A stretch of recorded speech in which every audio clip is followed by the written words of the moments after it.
ассалому алайкум дӯстдорони бизнес. мо имрӯз дар бораи бизнеси болгар маълумот медиҳем. аслан барои парвариши чунин зироат нақши аввалиндараҷаро сорт ва технологияи парвариш мебозад. дар ҳоли ҳозир навъҳои гуногуни булғори мавҷуд аст ва онҳо вобаста ба сорташон ҳосили гуногун медиҳанд. айни ҳол мо парвариши зироати мазкурро чуноне ки дар нақша мебинед бо чунин тарз ҳисоб карда баромадем.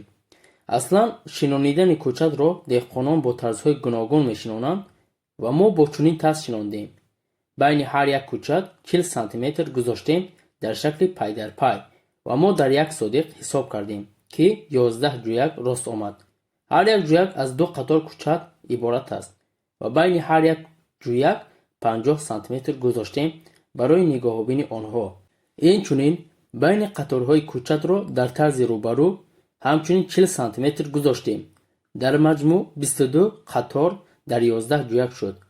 агар 22ро ба 24 кӯчат зарб кунем, ҷавобро мебинем ки 528 мешавад. яъне ин маънои онро дорад ки дар як содиқ агар бо чунин тарз шинонем 528 кӯчат рост меояд.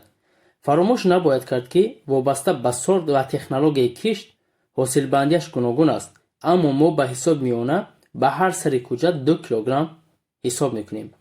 агар 528 кӯчатро ба 2 килограмм зарб кунем, ҷавобро мебинем ки 1056 мешавад.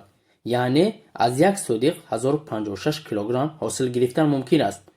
арзиши булғори вобаста ба мавсим гуногун аст, яъне аз 3 сомон то 25 сомонро дар бар мегирад ва мо ҳисоб мекунем 4 сомонӣ. агар 1056 килограммро ба 4 яъне ба 4 сомонӣ зарб кунем, ҷавобро мебинем ки 4224 сомон мешавад. яъне ин маънои онро дорад ки мо аз як содиқ 4224 сомон фоида ба даст меорем. албатта ки дар ин ҷо боз хароҷотҳо аст, аммо ба ҳар ҳол фоида мавҷуд аст. агар шумо чунин корро дар 5 содиқ кунед, шумо метавонед 21120 сомон даромад ба даст оред.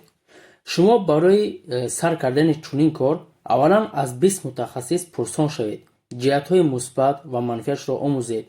баъдан метавонед корро оғоз кунед. хоҳишмандам подписатсия кунед, лайк гузоред то аз наворҳои нави мо воқиф бошед. то наворҳои баъдӣ, худованд нигаҳбонатон.